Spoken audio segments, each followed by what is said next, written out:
لما أقرأ حديث المعاتبة أن لا أتحمل، لما يدنو العبد المؤمن ويضع الله عز وجل عليه كنفه ويقول له: عبدي لما فعلت كذا؟ والله لا أتحمل.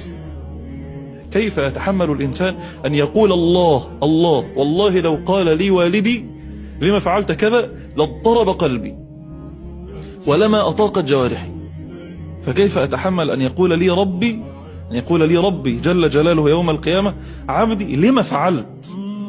كيف أطيق أن يقول لي لما فعلت وأنا لا أطيقها من واحد من الناس، لا أطيقها من أم أو أب، لا أطيقها من صاحب مقرب لي، فكيف بربي وخالقي وسيدي ومولاي إذا قال لي يوم القيامة: عبدي إنك ما دعوتني ورجوتني غفرت لك على ما كان منك ولا أبالي.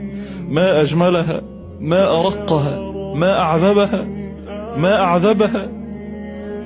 فأين نحن من هذا الفضل الواسع؟ وأين نحن من هذا العطاء الجم؟